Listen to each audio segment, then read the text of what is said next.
was actually a very useful chemical coming out of World War II. It killed fleas and lice, and unfortunately, unexpectedly, it had a major environmental impact. I was in Minnesota the first years when 3 Mile Island melted down. That was a nuclear plant that was designed carefully with a great deal of engineering expertise and responsibility, and God knows, I'm sure, well-intentioned and well-informed labor. And we know what happened there. Now, or maybe you don't. Maybe you don't remember that it melted down. There was a containment breach, and we just avoided major environmental nuclear pollution in that way. Our energy industry it supports us. I burn oil, I use electricity, we all do. Our energy industry, however, it needs to perhaps be held in check a bit. Putting a nuclear plant on a seismically active fault is not the best idea, and putting a polluting mine in our fresh water is not a good idea either. The surface water in streams and groundwater that this plant will be affecting are in the watershed of the Great Lakes. The Great Lakes, 20% of the world's fresh water. We are in the middle of a impending, increasing, actualizing drought. 2 years ago, the Mississippi was too low for barges. Groundwater supplies drop, and I'll stop there. I'm against the project. Noah Shavit Lonstein. Go ahead, Noah. Hello. My name is Noah Shavit Lonstein. I'm from St. Paul, Minnesota, and I would like to actually cede my time to someone not wearing a suit, and that is my friend Natalie Hoydal. Hi, my name is Natalie Hoydal. It's Nataliehoidal. I'm from Forest Lake, Minnesota, and I'm a student at the University of Minnesota Morris, where I'm studying biology. And so first I want to thank the DNR. I think it's pretty cool that we live in a state where we can all get together in a room and talk like this. But one of the things that's missing in this room is youth representation. And we anticipated that coming into this. And so a couple of friends and I this month came up with a youth-centric petition. And over the last 2 weeks, we've gotten over 500 student signatures against sulfide mining. And Noah's holding those. And given that we, the young people in this state, inherit the consequences of this decision, I think it's pretty important to consider what we're saying. I'm wearing a sticker that says, "Who pays for pollution?" And that is going to be us. And so I'm just going to give 2 of my personal reasons for opposing this. The first is, I admit I use a cell phone, I have a computer, there is a need for these metals. But these metals already exist. The EPA estimates that only 25% of our electronics are actually recycled. And so it seems a little bit wasteful that we're continuing to mine for more when we haven't figured out how to use the ones that we already have. Secondly, I am a biology student, and this last semester I did my senior seminar on sulfide cycling through wetlands. And one of the things I studied a little bit of the Polymet proposal, but also its impacts on wild rice. And the DNR obviously has more qualifications than I do as an undergrad to analyze that, but I found that wild rice is incredibly fragile. And if anything goes wrong with this proposal, the wild rice that brought people to northern Minnesota in the first place, and that continues to sustain the livelihoods and cultures of thousands, maybe hundreds of people, if that is destroyed, then this project is completely disastrous. And so a couple of people have gotten up and said, Minnesota has some of the best environmental regulations in the world. Why are we not doing it here if the alternatives are shipping it overseas? And I'd like to point out that Glencore, one of the primary investors behind this project, has a mine in Zambia where they are currently polluting the water. And so I just want to conclude by saying that these are huge risks that this project has, and I don't want to live the rest of my life dealing with those consequences, and either do these 500 young people.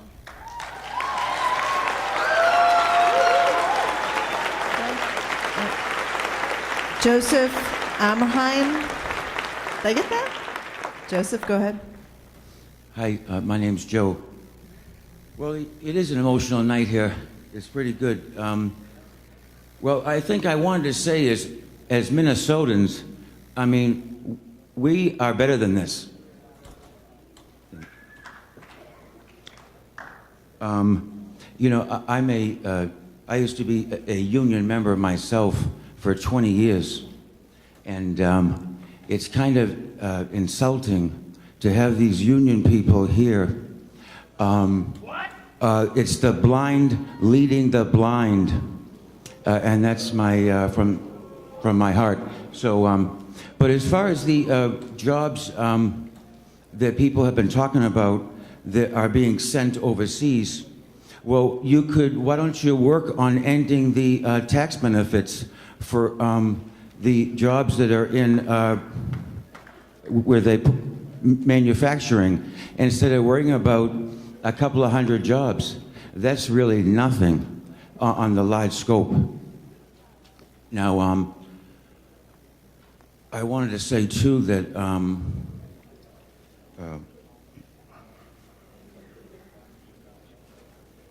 oh yeah, the North Met mining project. They said they're going to recreate wetlands, and they're going to do all these things, but of course they don't know what the impact will be until they start. Now, that's a lie. I mean, they know what the impact will be. They're just not telling you because they want approval, and then we'll be over our head in problems.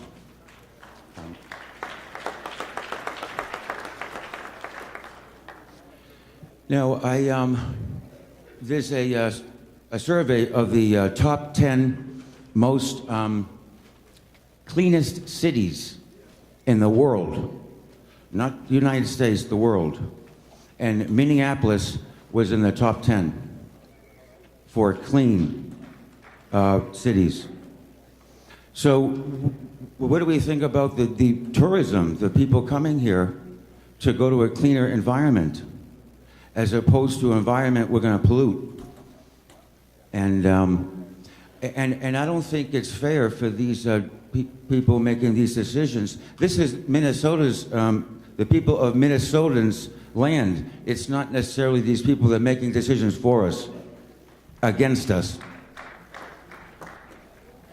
And I also wanted to say that I think Governor Mark Dayton is a wonderful governor. We should be really proud of him. And we need to carefully... 10. We need to carefully... well, anyhow, what I wanted to say is, listen, if we can pass gay marriage, we can vote against this. Time.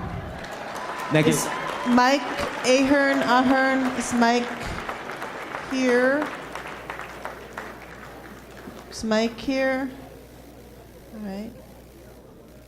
Is Joe Lanfear here? Joe? Wave your hand if you're on your way up, Joe.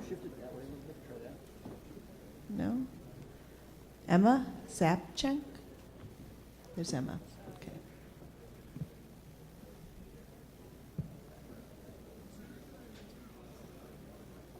Hi, I'm Emma Zapchink. I'm a student at the University of Minnesota Morris, and I'm going to give my time to Jordan Wente.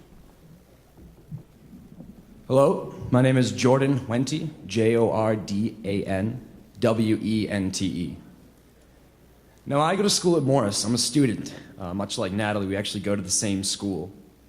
And I'm thinking about our future. Now, I don't have a career. Like, I'm a student. I'm going into this new world. I'll be graduating next year into this new economy, looking for work. And I'm really glad that the tradesmen are here, and the unions are here. I think that's great, and I think this is really great that we're talking together, and I'm really, really thankful to our agencies for putting this on. But Polymet is a foreign company. This is not a Minnesotan company. And as an economics student and a statistics student, I tend to follow the numbers and I follow the money. And it is not in their economic self-interest to reinvest this money into our local economy. It is not in their economic self-interest to model accurately. And it's not in their economic self-interest to clean up this mess for 500 years.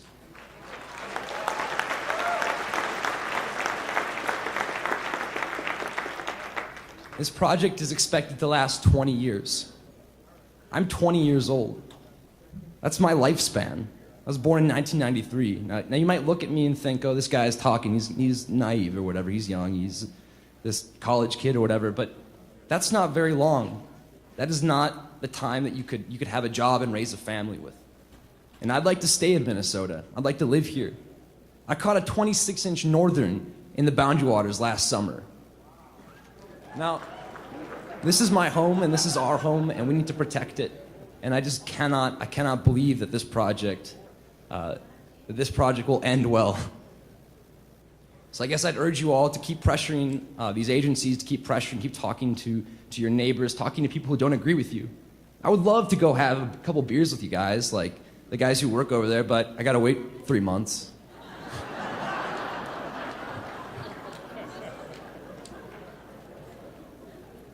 We all want what's best for our state. We want jobs, we want a healthy environment. And I think we can find compromise. But sometimes there are things that just don't make very much sense. And I think this project is one of them. Thank you. Connie? Is Connie Smallman here? While you're coming up, I'll read the names. Emery Stramer, Denny Reagan, Jeff Huberty, Corey Cook, Marla Fredrickson, Alice Closemore coming up. Go ahead. My name's Connie Smallman, ConnieSmallman. I've been a 25-year member of Local 49 operating engineers, mostly run backhoe and that big yellow heavy equipment. The one lady who spoke earlier was wondering if a union job was a good paying job. Single mother of 2. I raised my kids all by myself with good pay, good health benefits, and I look forward to a good pension in the future. I yield the rest of my time to Jerry Freiberger. Thank you. Thank you. I'm honored to be here. My name is Jerry Freiberger, F-R-Y-B-E-R-G-E-R. I'm a lifelong resident for my 76 years and counting in Duluth, Minnesota. I worked for the same company, Hallett Companies, in Duluth for 50 years and counting. One of the companies we have is Hallett Dock Company in Duluth. We are in the business of handling, storing, and shipping bulk commodities from our 3 facilities in the Duluth Superior Harbor. We ship by truck, by rail, and by vessel. We ship to folks in Minnesota, Wisconsin, throughout the Great Lakes, by Eastern Canada, Europe, and South America. And I have, like so many of you here, have read the parts of the supplemental environmental impact statement for the Polymet project. I've questioned the 3 co-lead agencies, namely the U.S. Corps of Engineers, the Department of Natural Resources, and the U.S. Forest Service to get a better understanding of this. You see, I lived here for a long time. I started paddling with my family when I was 9 years old in 1946, and I've been going ever since in the Boundary Waters Canoe Area and the adjacent Quetico Provincial Park. And I love the clean water. I love the clean air. I like to be able to paddle and sit around the campfire and look at the constellations with clear skies. And I am an environmentalist right to the core. And I am embracing the Polymet project in my backyard simply because of the superlative job that the co-lead agencies have done. They have done their due diligence. They rolled up their sleeves, pulled up their socks, and made sure that we're going to have a continuation of clean water, clean air, and clean skies. I want to particularly honor and thank the leadership provided from these agencies, namely John Stein, who's Commissioner for the Minnesota Pollution Control Agency, Ann Foss, who is Commissioner or Director of Mining, Tom Landwehr of the Department of Natural Resources, Tamara Cameron of the U.S. Corps of Engineers, and Brenda Halter. I thank you very much. Emery Stramer. Go ahead, Emery. Hi. So I have been participating in the harvest of wild rice for about 7 years with a group of friends. Wild rice has become a staple food in my diet. It's not only nutrients that I gain during this seasonal harvest, but an incredible time of community building among my friends. It's an empowering practice to know that we can all feed ourselves and each other in ways that don't exploit the natural environment or people. Numerous intangible and intangible benefits from doing it. So concerns: arsenic causes cancer in human beings. The Polymet project would increase arsenic in Colby Lake by 38.5%. That is the drinking water for Hoyt Lakes. Arsenic also accumulates in fish and wild rice. Low-income people who fish and rice for food have the most cumulative risk, and this disproportionately negatively affects poor people and poisons our food supply. The SDIS must be redone to make a cumulative assessment of arsenic exposure and cancer risks for people in Hoyt Lakes, including people who rely on fish and rice for food. I think that my friends and my community's endeavors to provide food in this way for ourselves and enjoy this bounty that is just out there that needs to be respected and honored, speaks to a movement of people of my generation and lots of to make sustainable food systems that are just food systems. I see that as an environmental justice issue. The proposed mine is located within the 1854 treaty ceded territory, and 3 sovereign nations never gave away their hunting, fishing, and gathering rights. Under federal Indian case law, usufructory rights are for the welfare and well-being of tribes, and federal case law provides that these ceded lands must remain productive for the exercise of those rights. So 48,000 of the 64,000 acres of wild rice in Minnesota are within tribal ceded lands, 1,800 just in the White Lakes area. Destroying, damaging, and poisoning this plant and other important resources in the 1854 territories this is part of the cumulative effects that aren't entirely addressed by the impact statement. Continues genocidal policies and actions towards the indigenous peoples of these lands, and that's unacceptable. So I would ask, in addition to the rare and endangered species, the EIS must analyze fully the impacts of the Polymet proposal on any animal or plant species relevant to any tribal practice. Denny Reagan. Is Denny Reagan here? Denny? I don't see Denny, so Jeff Huberty? Okay. Go ahead, Jeff. While he's getting set up, I'll remind you of your seating time. Okay. The time needs to be fully seated to the other speaker, so just say your name and seat your time. Hello, my name is Jeff Huberty. I'm a business agent with St. Paul Plumbers Local 34, and I would like to concede my time to Tom Rukavina. Thank you. Hi, I'm Tom Rukavina, R-U-K-A-V-I-N-A, and I'm a third-generation Iron Ranger, and I've got a fifth-generation granddaughter who lives 10 miles from this mine, and I want the same thing for her and all of our grandkids that I had, and that's a good middle-class American life, and on the range, that means a good union mining job. We've been mining on the range for 132 years. I'll correct everyone tonight. 132 years, we're proud of what we do and who we are. We are miners.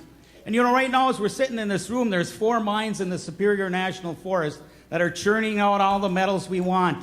They do such a good job that you people go up to the Boundary Waters, you drive right by them, you don't even know they're there. So, we're the best miners in the world, and for the next 132 years, we're going to be mining because Minnesota's been blessed with some of the richest mineral deposits in the world.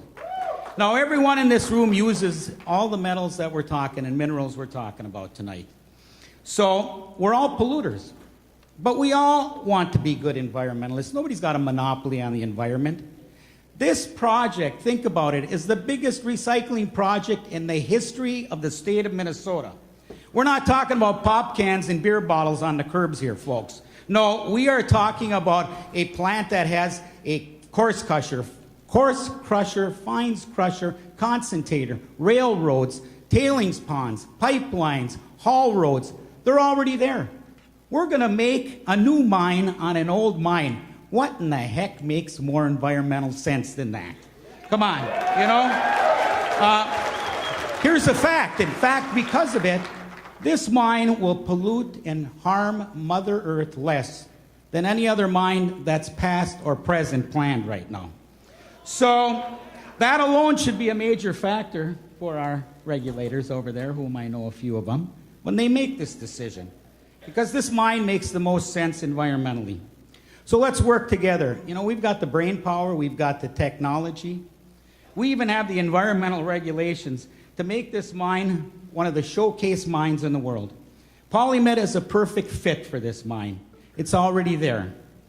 You know, and for all you anti-mining folks in the room, I got a paper bag here, and my friends in the back of the room, we brought them down from Ely.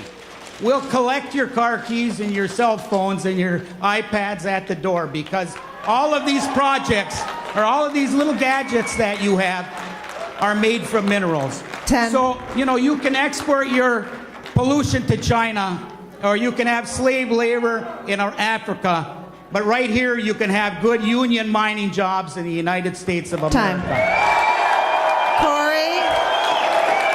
Corey Cook, are you Corey? Corey, are you Corey? Marla Fredrickson, is Marla here? Corey or Marla? Marla, okay. Coming up, Ellis Closemore, Steve DeBach, Dennis Loosbrook, Jacqueline Hallberg, Frank Watunen. Okay, go ahead. Hi, I'm Marla Fredrickson, and I'm deferring my time to Commissioner Keith Nelson.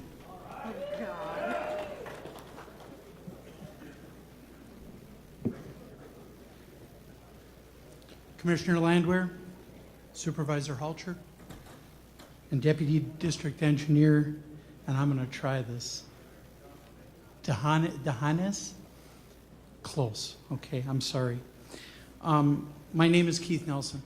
I'm a St. Louis County Commissioner. I am going to ask this audience to show me the respect that I would certainly show you as I speak. All of my career as an elected official, I've had the luxury of following Tom Rukavina. He was the representative from the very same district that I serve. And once again, Tom Rukavina has stolen a great deal of my thunder. At 5'4", he can do that.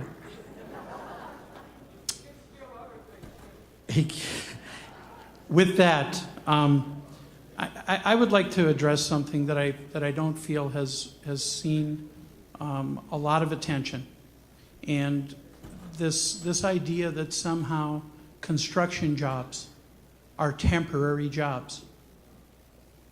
I respectfully submit that construction jobs are temporary in their location. I would like to tell you Kermit's story. Kermit was my father. He came to the Iron Range in 1952 after serving his country in the Korean War. He came there because he heard there was jobs there. He brought my mother and an infant son, my brother, with him. He went to work, ironically, for Foley Building Erie Mining Company, the very same site that we're talking about Polymet today.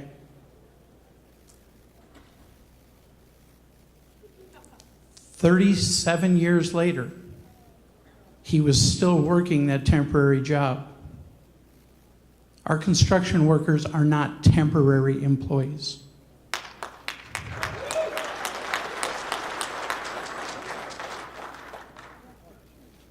As former Representative Rukavina stated, jobs matter on the Iron Range.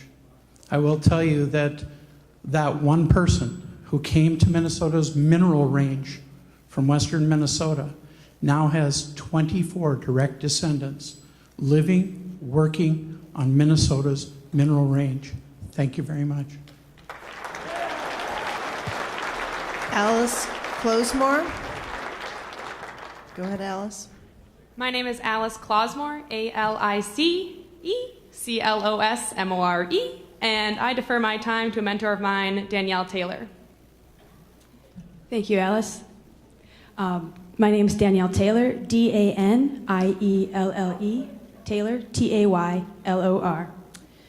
Almost 20 years ago, I moved to a small town on the shore of Lake Superior where its vastness and its power and its beauty inspired me. It was then that I knew that I had to do everything in my own power in the defense of the water. Recently, I was talking with my friend Pete, who works tirelessly in defense of the water, the land, and its creatures. Day in and day out, he does educational work, taking people out to where they can see the source of Class 1 trout streams bubbling up in small springs. And he lets them decide for themselves. Is this something that we collectively value? Sometimes when people are seeing the Class 1 trout stream for the first time, they are hooked. And that can seem inspiring. But sometimes the work of educating can seem so small. So I asked my friend Pete, how do you do it? How do you keep the energy and the commitment when sometimes it seems so futile?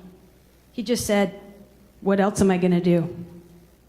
Working together patiently, defining our collective values and looking for creative approaches to our economic needs. These are activities that keep us going. What else are we going to do? The idea of the greatest good for the greatest number of people for the longest time is at the heart of development-oriented, managed-use approach to our natural resources. The proposed Polymet mine promises 300 jobs for 20 years, but it also calls for up to 500 years of monitoring and cleanup. This equation does not add up to development. It is simply extraction. Although it emerged at the beginning of the 1900s within the U.S. Forest Service, the idea of the greatest good for the greatest number for the longest time also applies to our ways of governing ourselves and living together in communities. In an essay on patriotism, Terry Tempest Williams says that this is the bedrock of democracy, the greatest good for the greatest number of people for the longest time. A few organizations by the numbers: the United States, 250 years old; Minnesota, just over 150; Minnesota DNR, 80 years old; US EPA, founded in 1970, same age as me; Polymet, how long has Polymet been in existence?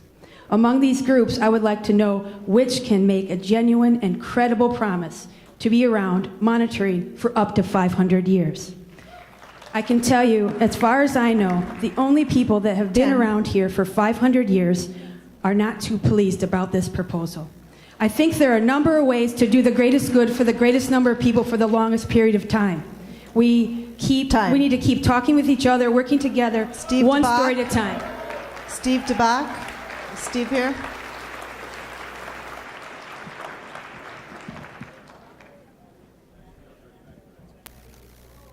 Hello, and thank you for the opportunity to speak to you tonight. I came here tonight not with the intention of speaking. Actually, I wanted to listen and hear what things are to be said.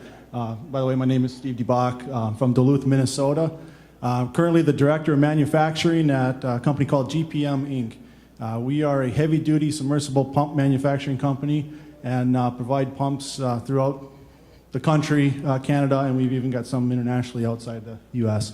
Along with our pump, we also manufacture a motor to go with it. And we all know motors take copper, so this is very important to us, and Polymet is very important to us. I'm listening to a lot of people talk here tonight, and they're giving people a hard time about ceding their time. I'm not as eloquent of a speaker as most. I've never done this before.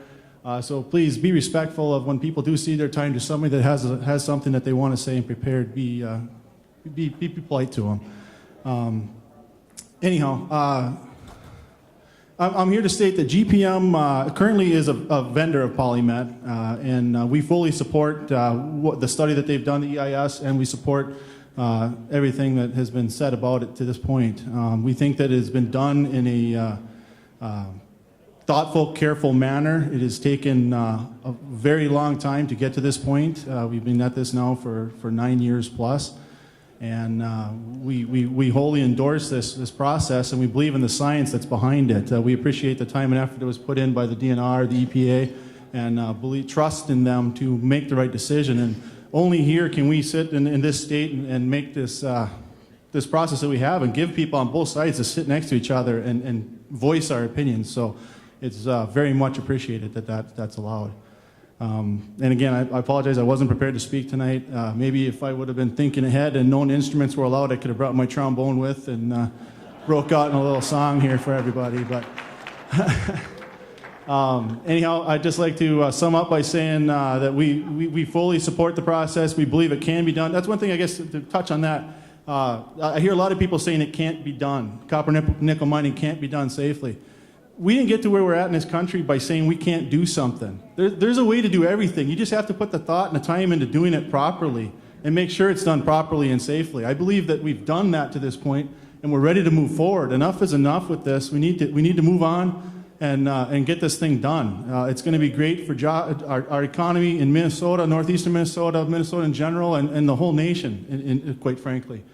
Let's put this thing behind us. I urge everybody to get behind this and finally let this thing go through here. And again, apologize for my stomach. I was not prepared to speak. Thank you for your time. Dennis Lusbrook. You Dennis?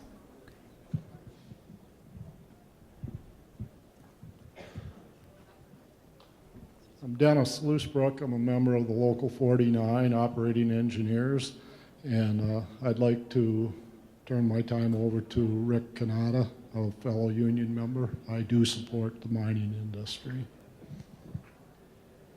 Thank you, Dennis. My name is Rick Canada. I've been a member of Minnesota North Dakota's Labor's Union for 35 years, and I'm actually wearing a dual hat. I'm the mayor of Hibbing, Minnesota, too. I was born and raised on the Iron Range. I've been in construction in the Labor's Union, like I said, for 35 years. My grandfather was a miner, underground miner. My father-in-law owns a cattle farm that's a quarter-mile from Hibbing Tack, when mines were built without the studies and all the precautions there is. I support Polymet mining. I support and believe in the agencies from the state to federal that did the studies.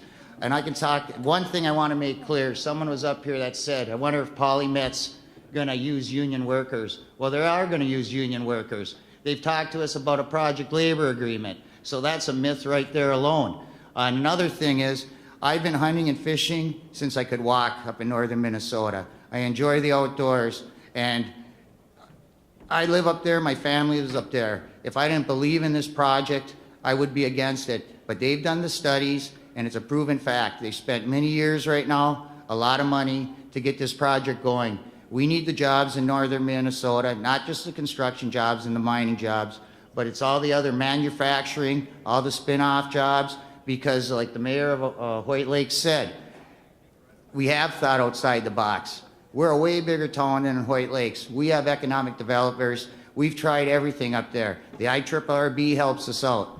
Mining is what northern Minnesota is, and for all you people that are against this project and all mining, like Tom Rukavina said, you might as well throw your phones on the ground right now and stomp them, because this is what the future is. And if you want to make the Iron Range profitable and see this country grow, you have to let this project go ahead and quit fighting about it and let them build it and then show what the future holds. So thank you very much. That's all I have to say. Thank you. Jacqueline Hallberg. Jacqueline? My name is Jacqueline Hallberg from Duluth, Minnesota, and I respectfully defer my time to Mr. Bob Tam. I'm Bob Tammen from Sudan, Minnesota, Tammen. My wife and I live in Sudan, an old mining town. I worked in several of the mines when I was younger, so I'm familiar with the process, with the economy. And so a lot of people have spoken on environmental issues. I'm going to focus a little bit on socioeconomic issues. First, I would respond to the mayor of Hoyt Lakes, who says the IRRB is working tirelessly to diversify the economy of northern Minnesota. Pat and I go to IRRB meetings, and I can assure you they work tirelessly to rebate tax dollars right back to the mining industry. In the last 20 years, over $200 million They did it again last year, and they'll do it again this year unless we embarrass them enough to quit rebating tax dollars to taconite companies, and it takes a lot to embarrass a mining company. I would also comment on the Chamber of Commerce spokesperson that said the industry does not seek to weaken Minnesota's environmental regulations. The industry regularly requests variances to Minnesota's discharge standards, and the state of Minnesota regularly grants those variances. I checked the list at the end of 2013. There's a variance request for Polymet's tailings pond, which is leaking approximately 2.9 million gallons a day as we speak. If we have stringent environmental regulations in Minnesota, why are these tailings ponds constantly leaking? And in closing, I would speak as a union member who believes in collective bargaining. And I would point out to our friends in the labor movement that have been promoting this project that it's been a long battle. I lived through Reaganomics. It's even worse now, and I sympathize with people trying to maintain a decent standard of life. But we've seen what happened in Wisconsin. We couldn't get the vote on the recall. We've seen what happened in Michigan, right to work. Why does that happen? You union people should realize that environmentalists tend to be progressive people that support your collective bargaining agreements and will vote with you if they get a chance. Why are you bashing the last friends you have in the state of Minnesota? Thank you. 10. Moving on to Frank Watunen. Again, please sit down so everyone can hear. The next comment will be starting right away. Frank, go ahead. Hi, my name is Frank Watunen, F-R-A-N-K-W-A-T-T-U-N-E-N. I've heard a lot on both sides. I do get a little emotional. Profit is not a nasty word. All of your income, all of your livelihoods rely on profit from somebody. Businesses don't exist without profit. Polymet should make a profit. It doesn't matter where they're from. They're willing to invest their time and money to create jobs. Copper nickel is not a curse, it's a blessing. Everybody talks about the BWCA. I spent more time in the BWCA before it was the BWCA than most of you people ever have or ever will. My future home, permanent home, and not a constant weekend home, is on the border of the BWCA. I want everyone to enjoy the BWCA, but not turn to be a religious zealot regarding water quality. Technologies change. There's a famous place in Ely that's fished very heavily, going by the name of Stinky Ditch. That's where Ely Municipal used to discharge all of their waste. That has been totally cleaned up. It's a great fishery on Shagwa Lake. Yes, mining scars the earth. It's not pretty.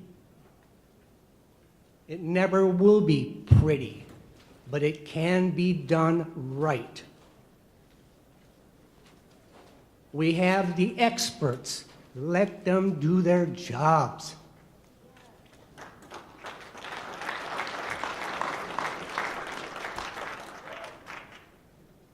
"20 years. A lot of us I worked there in the summertime. My folks worked there. Reserve Mining Company, huge, huge, huge plant. Yes, they did pollute Lake Superior with their discharge until they got it all straightened 10. out. Again, thanks for listening. It can be done. Logging, mining, and tourism can coexist. Bjorn Monson. Go ahead, Bjorn. I'm Bjorn, B-J-O-R-N, Monson, M-O-N-S-O-N, and I cede my time to my better half. Margaret Munson, M-A-R-G-O-T-M-O-N-S-O-N.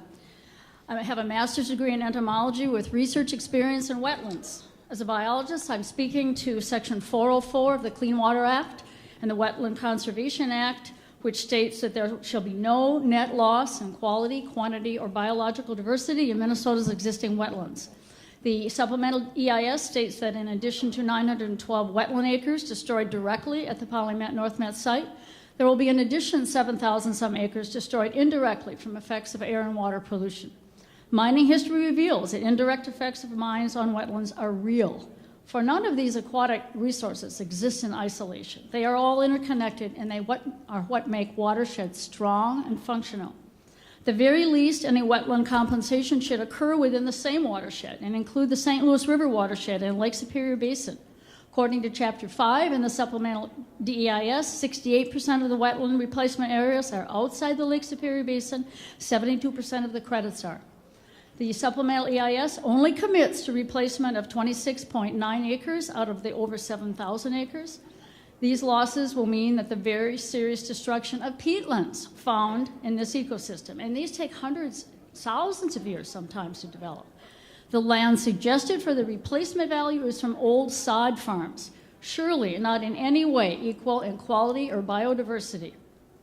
In order for an agency to determine what lands to use for replacement, they must have data that documents the biodiversity of these lands.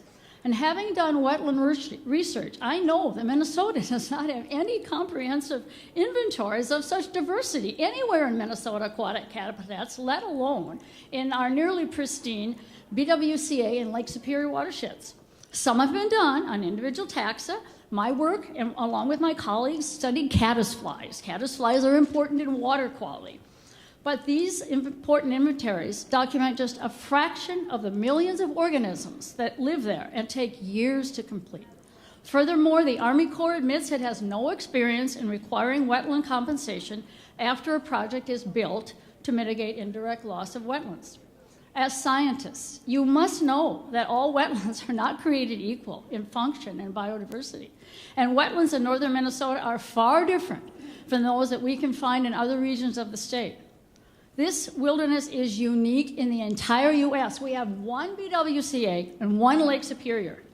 So, my question for you as scientists responsible for making these decisions as to the future of our valuable wetlands, how can you, in good conscience, allow the destruction of thousands of wetlands, knowing they are truly irreplaceable?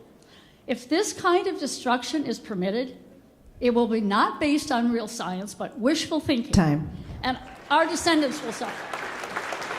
Mike Birkeland. Hi, my name is Mike Birkeland, and I'm going to yield my time to my friend and fellow Northern Minnesotan, Mark Bach, who drove down here with me tonight. Thank you, Mike. My name is Mark Bach, M-A-R-K-B-A-K-K. While I can't play guitar and I'm not an Eagle Scout, but I did just save a bunch of money on my car insurance. I'm here tonight representing the board of directors and the nearly 43,000 members of Lake Country Power, a rural electric distribution cooperative that serves 8 counties in northeastern Minnesota and most of the rural areas surrounding the project that we're talking about here. In 2010, our board took the position of supporting non-ferrous mining projects if they demonstrated appropriate environmental safeguards. We believe the Polymet supplemental draft EIS conforms to that standard. Our electric service territory doesn't include this project, so our cooperative and our members won't gain directly financially from approval of this project, but we support the science, the data, and the outcomes. Lake Country Power also supports moving forward with the project because of the moral dilemmas that defy logic if we don't. Dilemma number 1, Many in this room are supporters of the renewable energy and the state's renewable energy mandate that requires 25% of Minnesota's energy be generated from renewable sources by 2025. This is a worthy goal, and electric cooperatives are well on our way to meeting this requirement. But there's a moral argument to consider, because it's unjust to push for the demand of renewable generation sources that drive up the price of electricity, yet be against the extraction of the very minerals that go into what most of us in this room would call clean and green energy sources. Whether it's wind energy, solar energy, or battery storage, it takes precious metals mined from the earth to capture renewable energy and make it work. If we're opposed to taking these resources out of the ground to meet renewable energy mandates and expand alternative options, is the outcome truly clean or green? Dilemma number 2. It's contradictory to be for one form of environmental science that suits our ideals, yet opposed to the same science that doesn't. For example, climate scientists have tested and modeled data for years to validate predictions about the Earth and our atmosphere. Some of the data has been adjusted, yet we continue to accept their findings as fact. The SDEIS uses the same methodology to predict outcomes from modeling data that has been tested, verified, and repeated, but in this case, to protect our environment. Science, if applied correctly, uses logic and recognized methodology to predict outcomes. Are we willing to accept and support the science in one case but not in the other, just because one example aligns with our values and the other does not? Lastly, dilemma number 3. Is it morally acceptable to allow mining for precious metals elsewhere where we can't verify the environmental outcomes? How can we be for the very products and technology to help make the opposition for this project so well heard, yet be against the most scrutinized venture of this type in the world? When we transfer this demand, it's like burying our heads in the sand. If you have a smartphone in your pocket right now, it's likely to... Thank you. Thank you. Tony Watt. You, Tony? Okay. I'm going to read off the names. Please make sure you come up to the front if you'll be speaking soon. Robert Bartholomew, Leah Morrison, Mark Wendt, Kevin Grothheim, Ryan Michaela, Alex Nordby. Okay, go ahead, Tony. Hi, I'm Tony Watt. I live in Minneapolis, and I met tonight Bria Shirky, who is the daughter of a person who introduced me to the Boundary Waters 30 years ago. My name is Bria Shirky, Schurke, and I am born and raised in Ely, Minnesota on White Iron Lake. The Quishue River is my literal backyard playground, and I'm a proud customer and friend of Zup's grocery store, but I'm not going to give you my car keys. You don't want my car anyways. I have high expectations of my policymakers and community members to make decisions for my community that will keep Ely and northern Minnesota sustainable, clean, healthy, and inviting for the next generation. I do not want to raise my children in a community that has fallen at the mercy of a money-mongering international mining company that has yet to prove that they are truly vested in the sustainability of the future generations and for our quality of life. There is more to life than money. I am happy to live cutting wood and living in Ely, but with minimal means. Mining is not the only answer for a middle-income job in northern Minnesota. Also, sulfide mining is not the same as iron ore mining. We were not founded on sulfide mining. We were founded on iron ore mining that is completely different.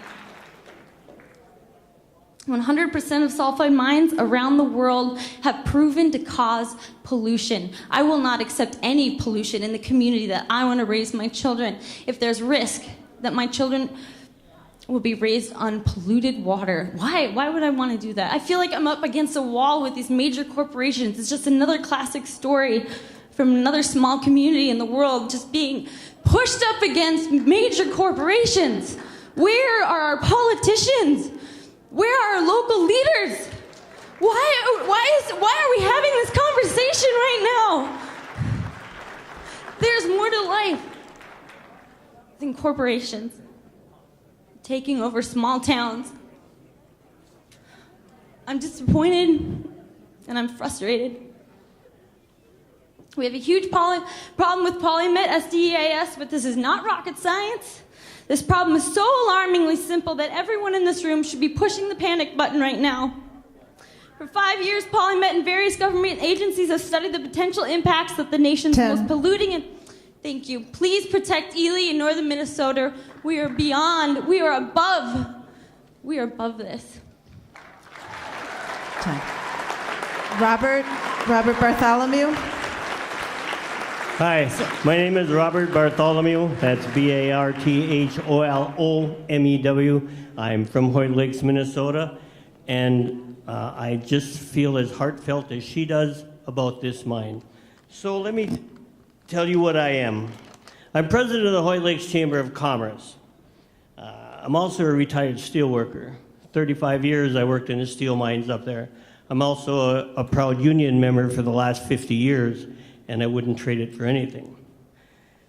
When I started at that mine in Hoyt Lakes, it was a polluter. Iron mining was not the most kindest to the environment. But through the years and through our union and through people that cared, that actually worked at this plant, it got changed. Pollution went down tremendously. I feel we can do the same thing at this new mine. This is up to the people that work there. Do you actually think that people that work there are going to let this mine destroy our area, our environment? No, they're not. You're wrong. I know you have feelings, but that's not the way it's going to be.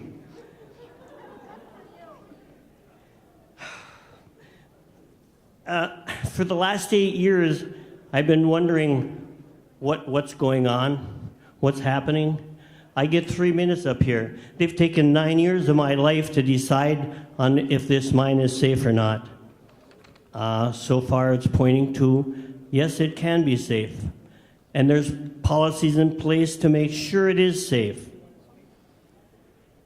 I don't think these 3 entities that work for us, the people of Minnesota, the DNR, the Corps of Engineers, I don't think they have any vested interest in this other than ours.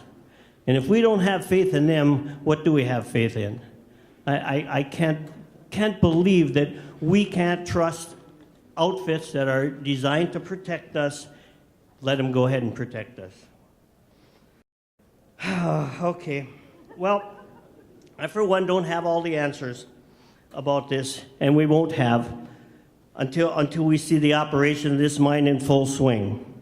Too late, maybe? I don't think so. And that can only happen if we believe in our system. And we do, and I do. I believe in this system. They've done their job.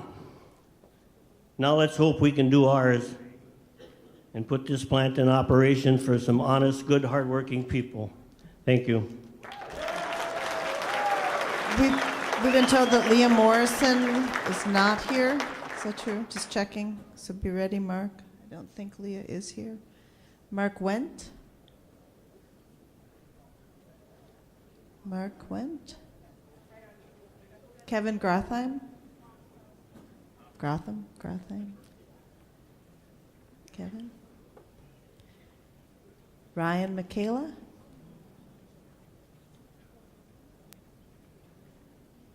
Alex Nordby?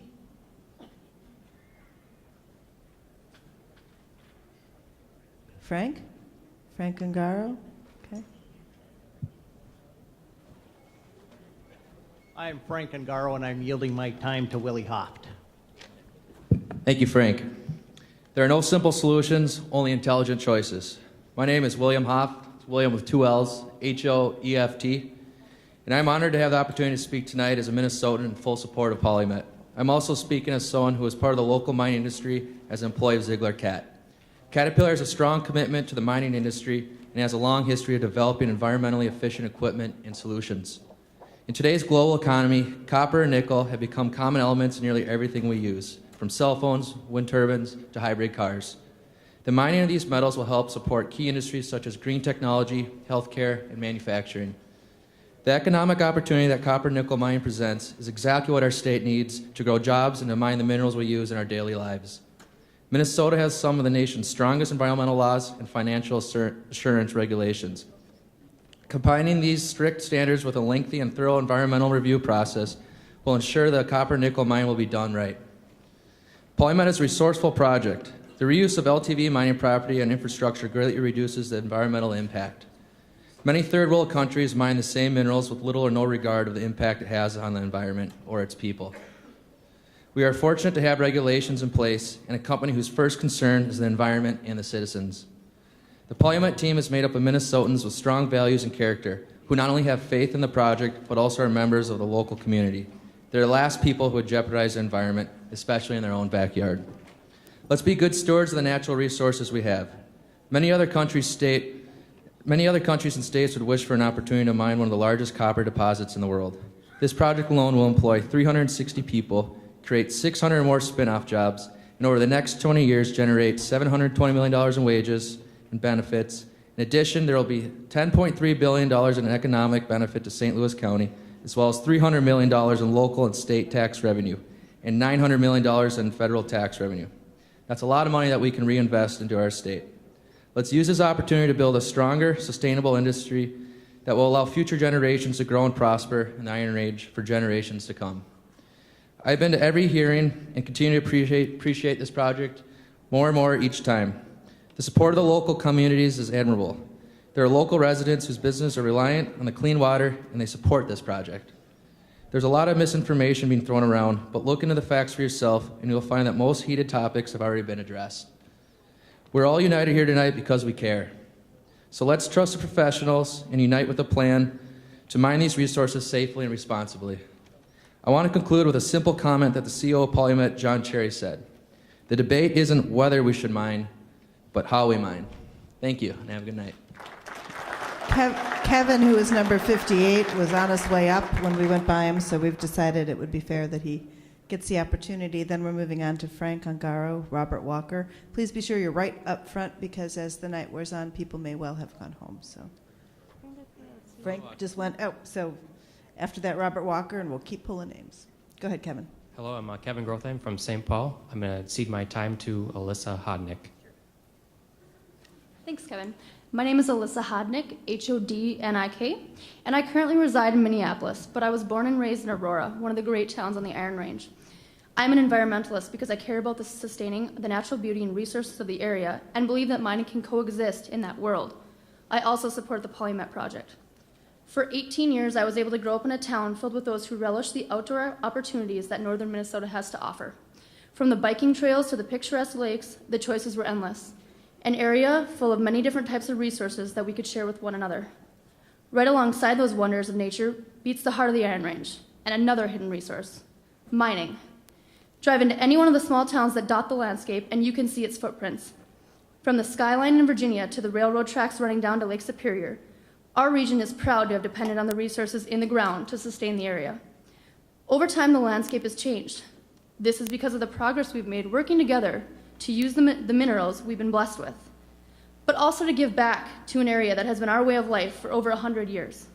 For example, right next to Mintac, a premier producer of pellets used for steel, are windmills dotting the horizon. It strikes a chord with me that the two can share the same plot of land and serve as just one piece of proof that we are in the business of sustaining, a reminder of our past and the telltale signs of our future. This is just one small example of the high standards that the Iron Range sets for itself, not wanting to sacrifice its beauty for industry. A lot has been said about Polymet over the course of 8 years, some good and some bad. But what I feel makes this project different than other mining projects of the past is the disclosure piece. We live in a state that requires an in-depth review of environmental impact. While it may be true that our ancestry did not have the technology to fully understand the impact of what they were doing, in contrast, we do. Everything written in the SDEIS statement that we are viewing today is based off of true science and longitudinal studies by respected government regulators alongside of the Polymet team. In short, they have collaborated with experts to ensure that every angle is tested and can be bumped up alongside any government standard of today. Even better, this is not a new site proposed for use. This will be a recycling of a piece of our past, rebuilt to a higher standard.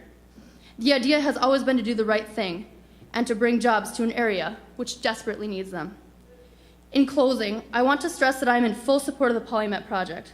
This means jobs for the many communities that are starved for work, done the right way, and an opportunity for the Iron Range to share the vibrancy that the Twin Cities offers so many of us today. I am a firm believer that we can balance the good intentions of both sides and make this a reality, and do so now. To say that those of us in support of this project do not care about what happens in our own backyards is not only false, but insulting. I support Polymet, not an all-or-nothing proposition, but the best chance for a sustainable future here in Minnesota. Thank you. I think we're back to Robert Walker. Is Robert Walker here? Robert's here. Okay. After that, Dennis Collar, Jeffrey Hansen. My name is Robert Walker, and I live in Oakdale, and I've been a resident of Minnesota for the past 40 years. And one of the resources we have in this state that's very valuable and is becoming more valuable throughout the world is relatively clean water. Lake Superior is the largest body of fresh water in the world. And we need to protect that water. And the way we can do that is to make sure that we develop our economy in ways that will not pollute that water.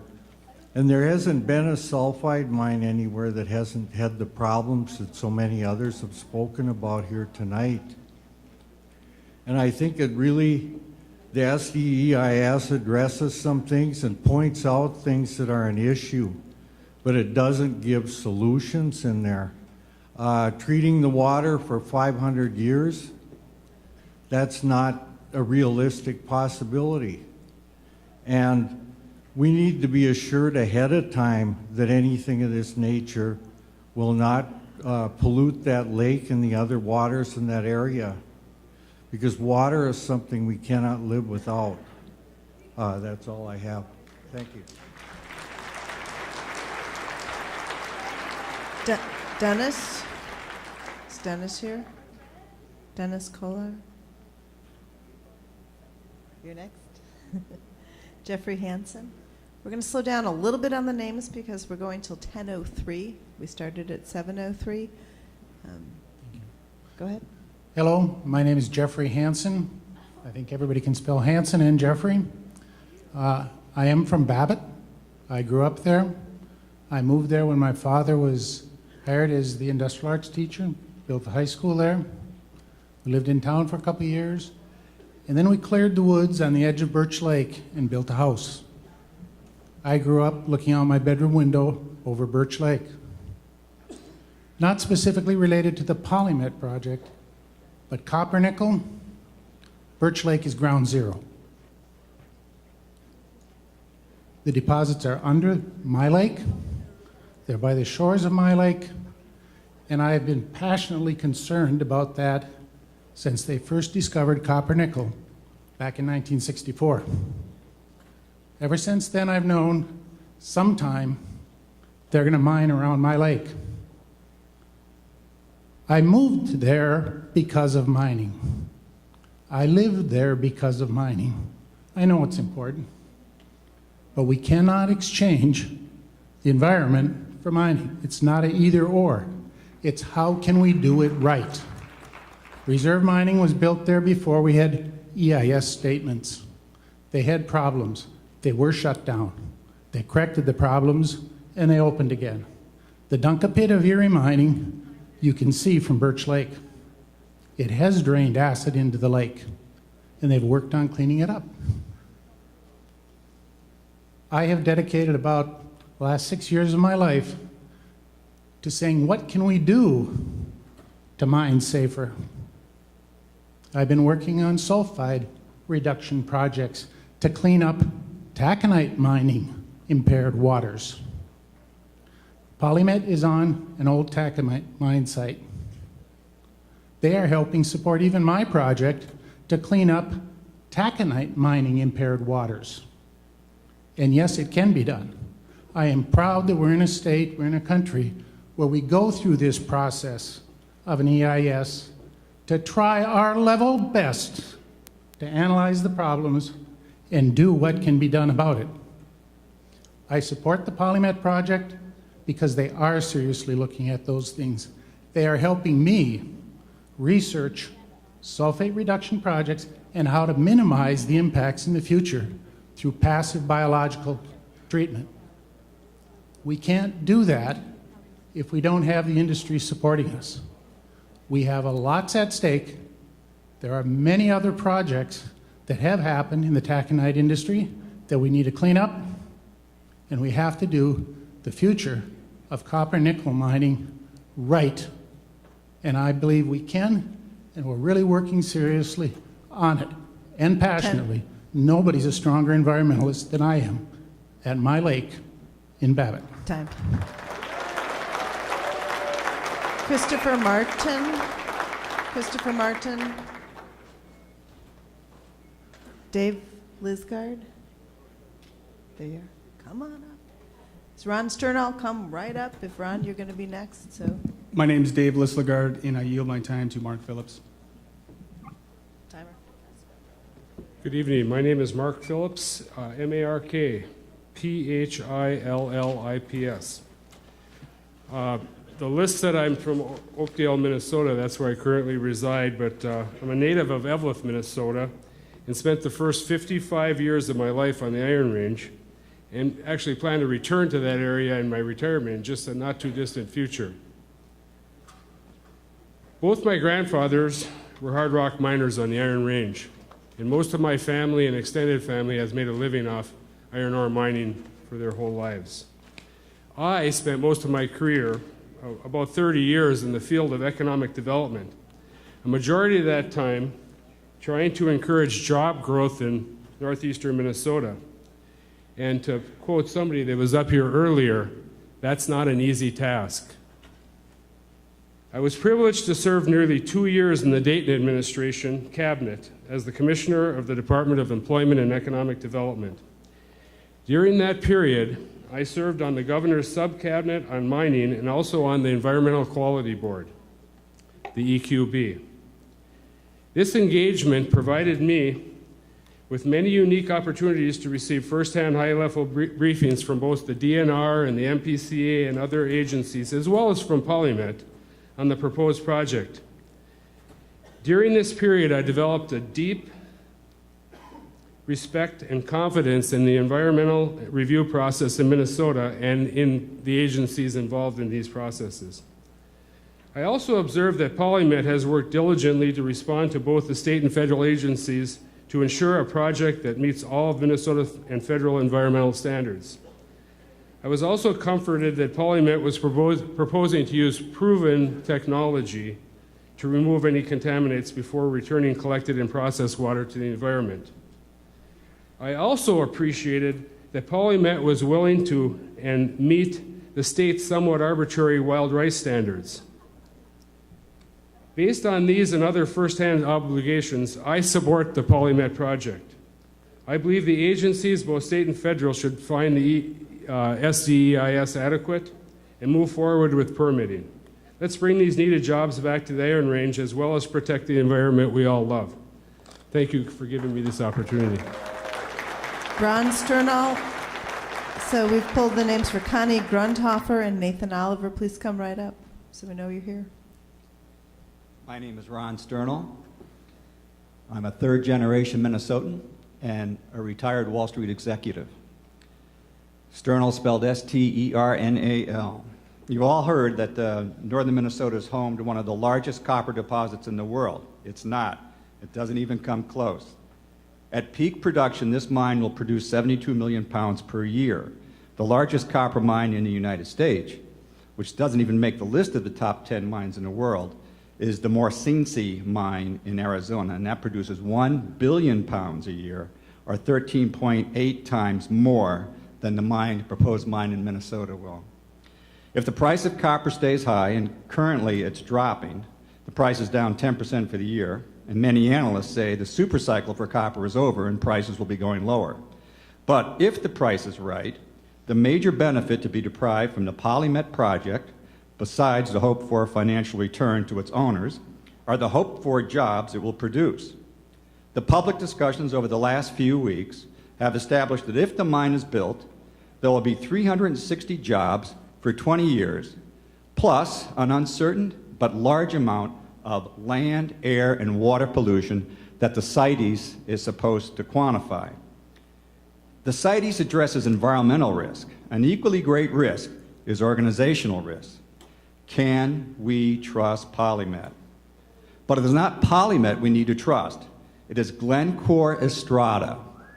Glencore Estrada is the primary owner of Polymet, and as the research firm Stifel Nicholas states, Glencore Estrada will buy the rest of Polymet when all the permits are in place.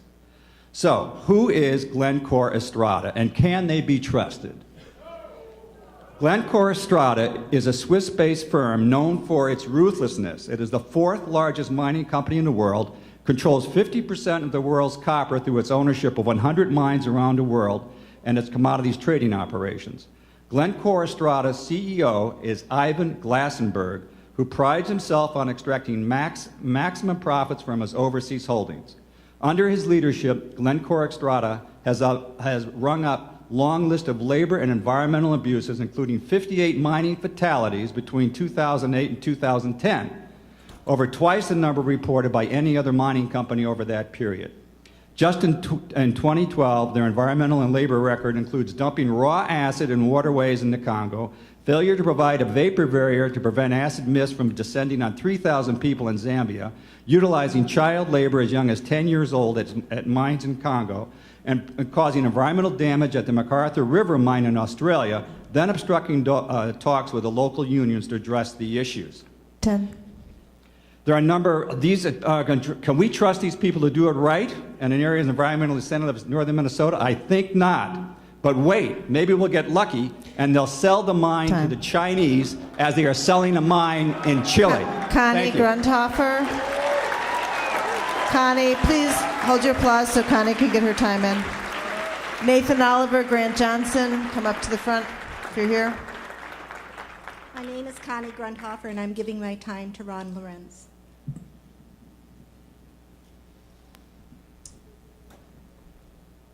Good evening. My name is Ron Lorenz. It's R-O-N-L-A-W-R-E-N-Z.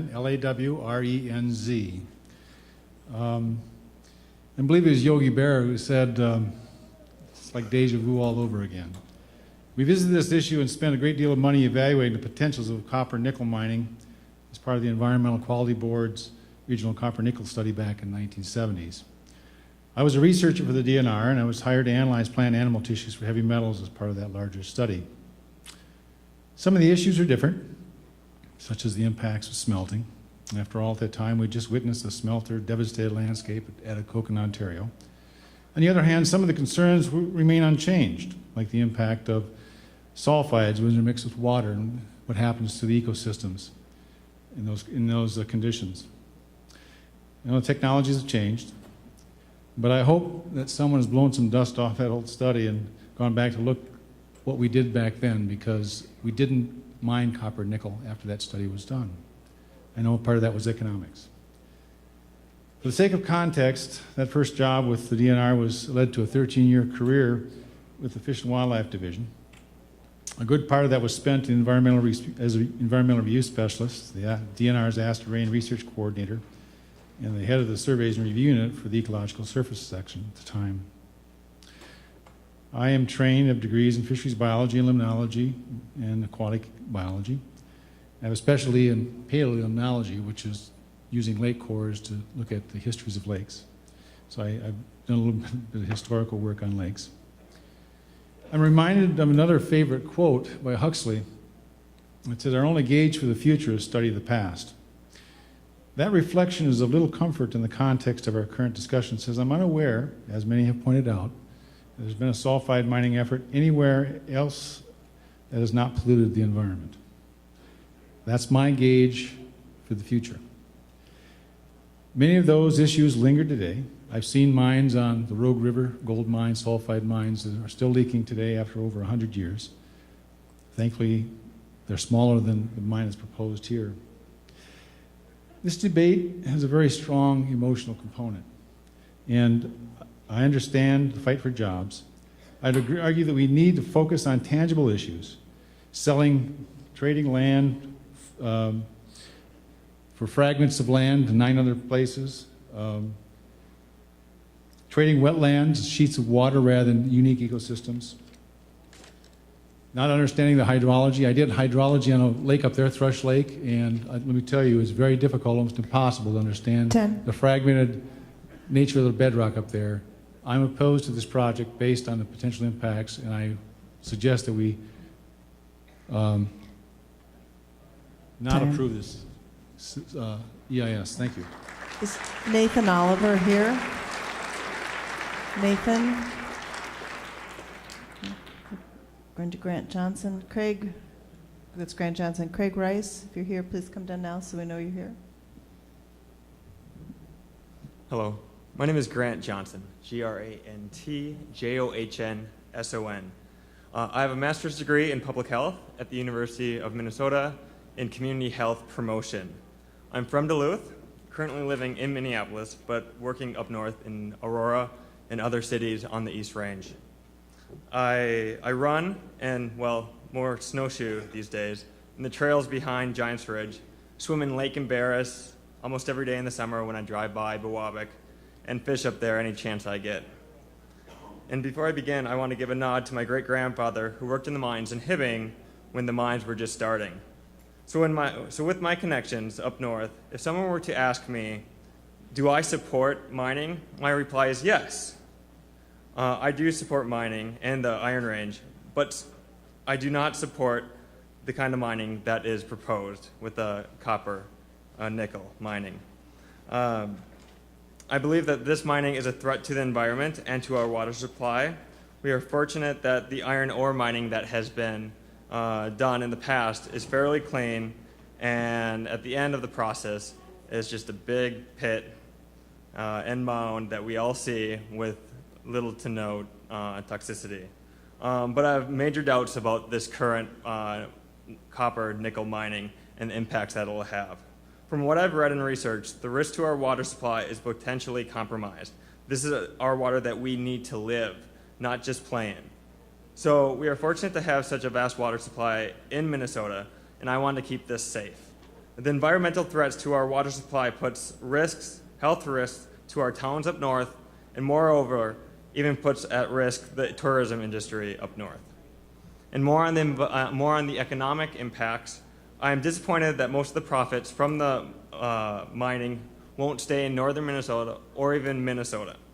As we talk about Polymet, it's not from Minnesota or even the United States. Again, it's from Toronto.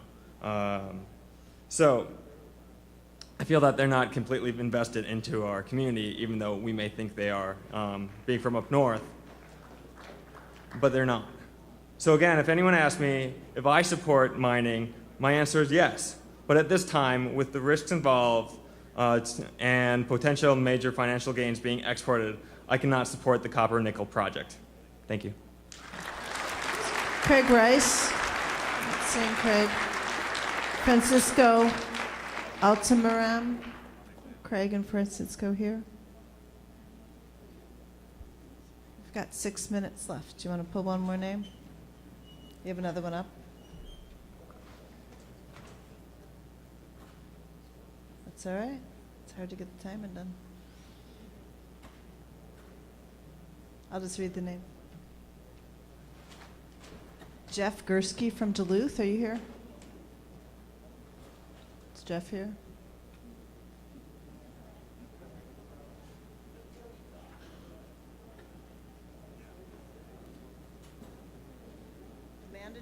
Amanda Johnson from Gilbert? No. Amanda's here? Did you hear that? All right.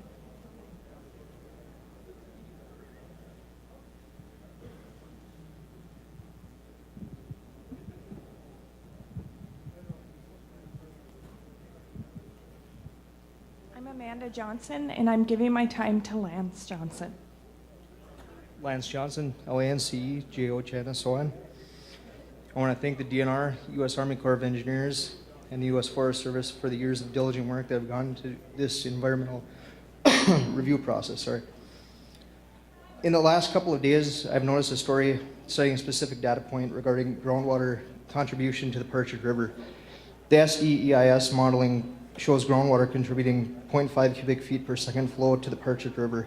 Additional data from a new stream flow gauging station in a different location miles away shows a groundwater contribution of between 1.3 and 1.8 cubic feet per second. However, during sensitivity analysis, scientists utilized numbers as high as 2.4 cubic feet per second.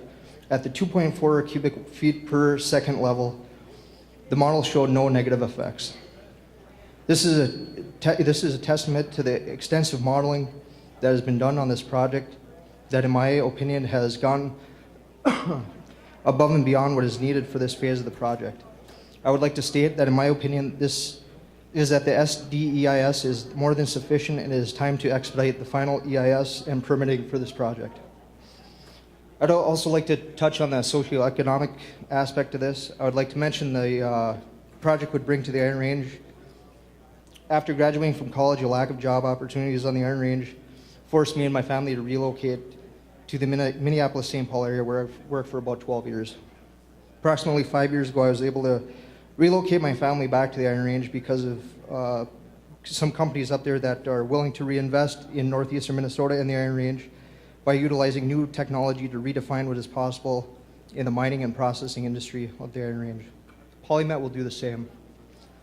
Polymet will provide fantastic opportunities on the Iron Range by providing great paying jobs for their direct hire employees and not just those 320 jobs, but end employees of Iron Range contractors, engineering firms, vendors, and other support industries. Polymet will also generate millions of dollars in taxes for the state of Minnesota, and more importantly, millions of dollars that will go directly to the school districts in improving educational opportunities for our children. Let's move forward with this project. Thank you. We pulled one more name, so I'll see, since we pulled the name, whether Julie Cahey is here from Plymouth. Is Julie here? Since we pulled this name. All right. So we are at time then, and I'll remind you that. One more. You want to do one more? Everybody, are the listeners up for one more? All right, pull one out here, and that's okay. We can do one more. We'll might go to 10:04 then, but if you're willing to stay, I am. All right. The challenge will be to find someone here. Kathy Hollander, Minneapolis. All right. Kathy will be the last speaker then. You're here? Okay.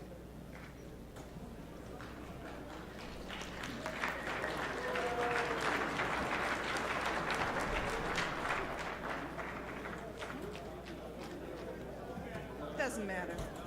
Pick a mic.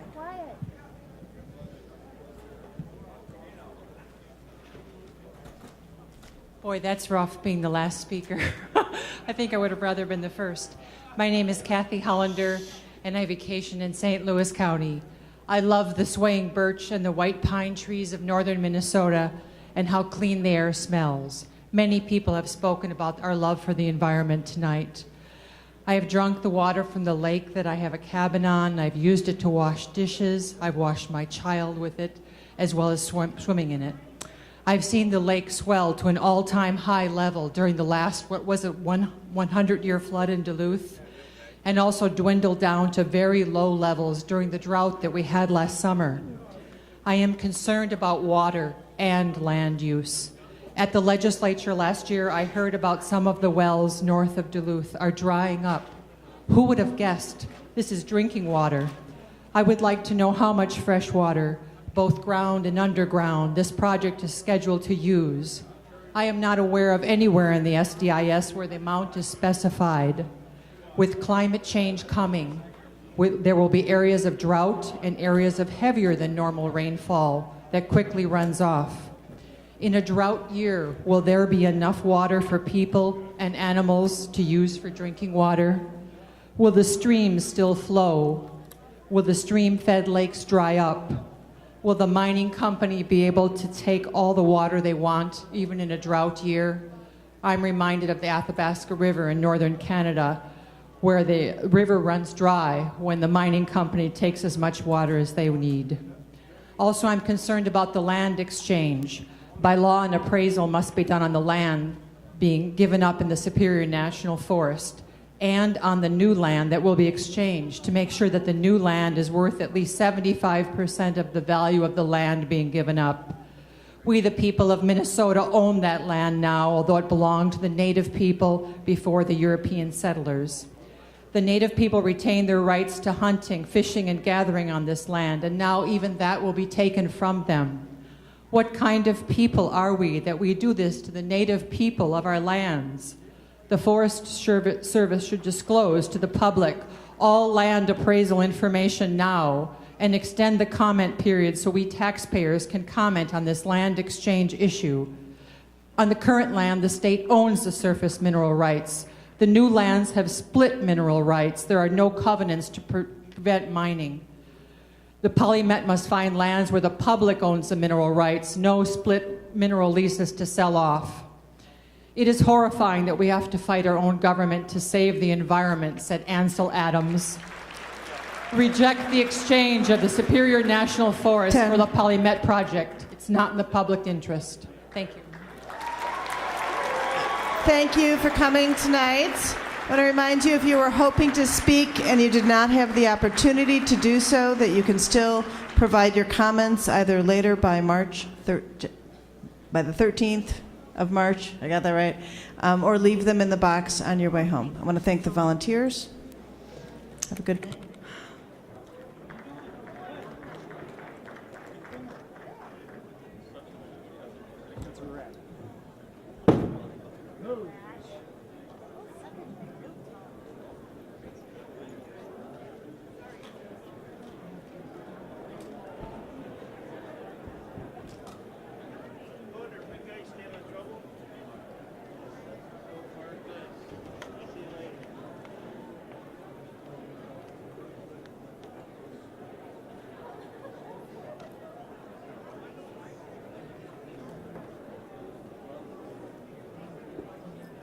Tom, do you think we're going to be able to find the car? I've been worried about this for the past hour or so. Oh, I've been kind of visualizing. Hi, how are you, Carla? Your last article was lovely.